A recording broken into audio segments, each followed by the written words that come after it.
Rock, metal, prog, and everything in between. If you're into rock, you've come to the right place. Welcome to this episode of Talkin' Rock with Meltdown. Don't forget to follow the audio-only Talkin' Rock podcast on all podcast platforms. And now, it's time for today's conversation. Here's Meltdown. Hey, Tom, good to see you, man. How are you? I'm good. How are you? It's the day of your book release, correct? It is, and I don't know what that means, whether they ship it from the warehouse, whether it arrives at the bookstore. I'm not sure, but it's nice to have it finally out. It's been a long time. Yeah, people tell me all the time I should write a book, which I don't think I'm ever going to. But what does it feel like to hold a book in your hand as opposed to like an album or something? It's really great for me. I mean, they did a very nice job on the book, the cover art, everything is good, and it's the only book I've ever written, and it's been a process.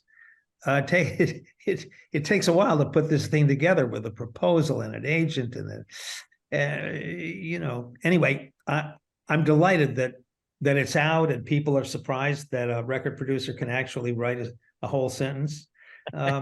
It's really good. It's been received very well initially, and I'm going to do an audiobook. So that's nice. Cool. Are you going to record it yourself?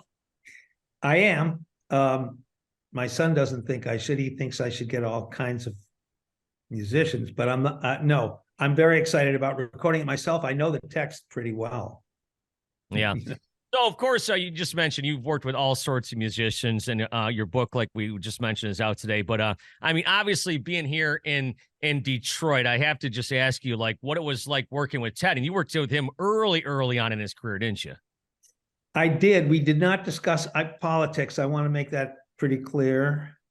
We had a great relationship. We still talk. He still texts me new music. It was great. And I learned a lot from him because, he showed me another perspective on several things. And we got along very well. And, Stranglehold was the first song I ever mixed. He was delighted with that album, and I was delighted that he was delighted. And I think some of his observations have overshadowed his career as a musician. I think people know him just as much for his outspokenness as they do for his music. But he's still at it. He loves life, that guy. He's very, very he's the fastest mouth in the country. I mean, the guy never pauses for a second. And I always thought it would be great to have a talk radio show with the hosts being Ted and David Lee Roth. Boy, oh boy. Talk about herding cats. I don't know if that would ever work, but we got to listen to him as a morning show host here in Detroit in the late 90s there for at least a couple of years. But back in the 70s and stuff, you had Ted and you had Molly Hatchet, and you had all these bands that were like playing stadiums. I mean, that's unbelievable. It was great. People were buying records, and I had a really good run as a staff producer at Epic. I signed the bands, and then I produced the bands that I signed, and had a great time. And they were all either gold or platinum, 13 of them in a row, and that was great. It was just great for a young guy who was a refugee, an escapee from the advertising business. Yeah. Yeah. And it's like, obviously I've been in radio for, over 3 decades now, but back in the day when you were making records, radio was king, and you had to get those albums and those songs on the air, didn't you? Absolutely. We relied on the national promotion staff, because they'd have their favorite stations. They'd go in and plug the records, and without them, I don't think any airplay would have resulted. They were very effective, and it was nice because a radio station could break a hit, and they all wanted to do that. Yeah. You just mentioned Stranglehold, of course, an 8-minute song. A band that you wanted to sign was Rush, and they broke a hit with Working Man, a 7-minute song at a radio station in Cleveland. There was a couple that got away, wasn't there? Well, Rush, Leonard Skinner, and Kiss Right. all got away. And actually much later in my career, Whitney. Yeah, I tried to get the president of Elektra Records to sign her, and he passed. So I have, 4 big ones got away, and having been thwarted on those 3 artists at Epic, I was eventually, they said, well, maybe Werman knows something we don't, and I was able to sign Ted without too much trouble. Now, did you go out and see Ted play live? Yes, I saw him at Illinois Institute of Technology, IIT, and maybe 200 people in the audience. He had broken up with the, he had broken up the Amboy Dukes. Yeah, and he was a bundle of energy. I loved what I saw. I went backstage and we talked and hit it off, and it was, I'd never met anybody quite like that. Yeah, I bet. So then the 80s comes along, and I mean, there's obviously a musical shift, like it seems to be every 10 or 12 years or whatever. What are your thoughts on some of those hair bands? Well, they just happened, and I guess I got into it because Dokken was Motley was first. When I left Elektra Records, I just started working with Motley Crue, and all of a sudden there was everybody kind of was influenced by a few bands out there, and then everybody had the hair and the glam and the makeup and they wanted to rock hard. There weren't that many acts available that weren't like that. So I got into that thing, Poison and Dokken and Motley Crue and Twisted Sister and so forth. Yeah. And speaking of Poison, my friend Toby Wright says you came in the studio one-on-one with him with Poison one time. Is that right? Yeah. Wow. That's interesting.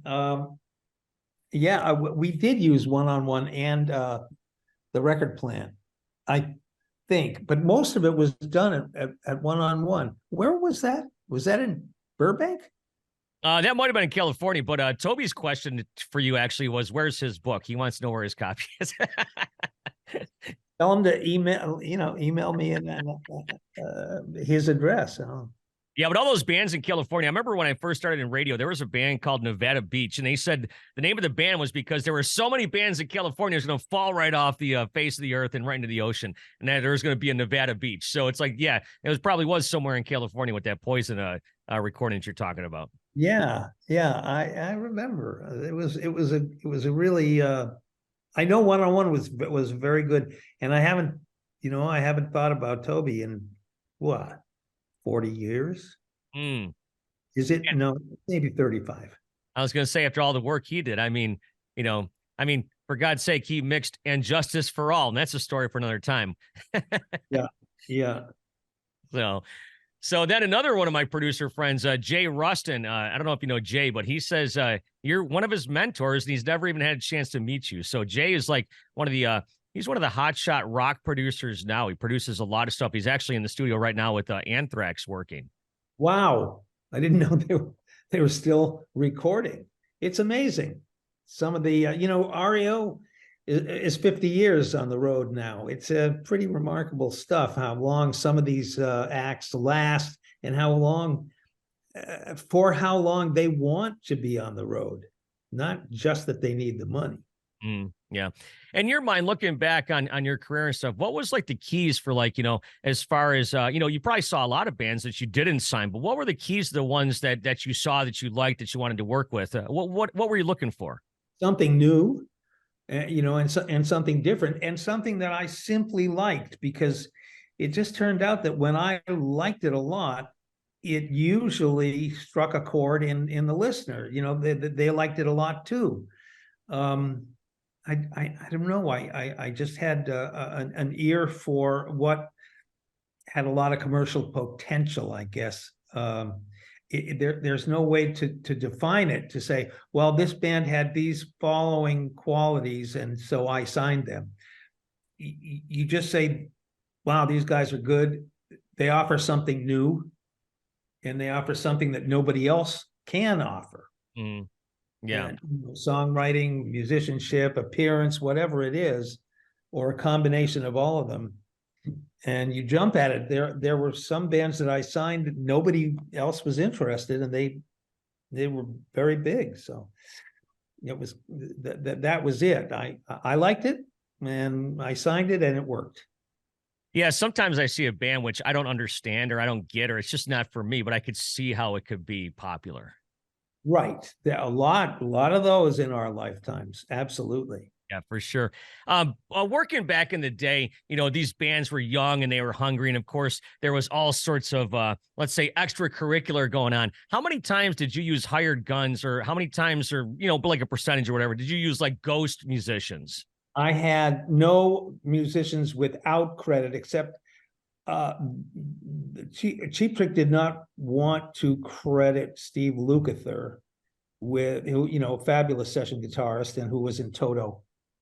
Everybody else got credit, and I only hired, I think, in 52 albums, maybe 4 or 5 different kinds of musicians to play on 1 or 2 songs. I mean, I did not want to have ringers in there. I hired a cellist, I hired a percussion player. I think that was I always had keyboard players come in, because I would use Hammond B3 organs or pianos. The guy playing the tack piano on I Want You to Want Me, the studio version. He was one of my regular guys. So but no ghosts. They were plainly credited on the back of the album. That's interesting. Yeah, one of my friends is a drummer and does that. He does the session work, and he's not allowed to talk about a lot of the bands he plays for. Yeah. Well, they had there were guys who would come to sessions and be the only one there because you would hire them for a specific purpose. And the union said somebody on the session has to be leader, and the leader always got double scale for pay. So the best of these guys in LA would have a driver and a guy and a roadie who would they'd have 2 or 3 drum kits, and they would do one session while the roadie was setting up their drums at another studio, and then they'd walk out, be driven over to the other studio. They could do 4 or 5 sessions a day and make at that time was $800 for a 3-hour session. They did pretty well. Yeah, I bet. Well, I'll tell you what an interesting life. You could write a book about your life, and you have. Turn It Up, my time making hit records in the glory days of rock music. Tom, great to talk with you. Of course, I'm sure a lot of the records you worked on are in my vinyl collection at home, as I have many of them. I hope so. And thank you for that. Yeah, well, thank you very much, and thanks for coming on a little bit later on. I was just telling Brando that sometimes with 20-year-old kids, you got to do what you got to do.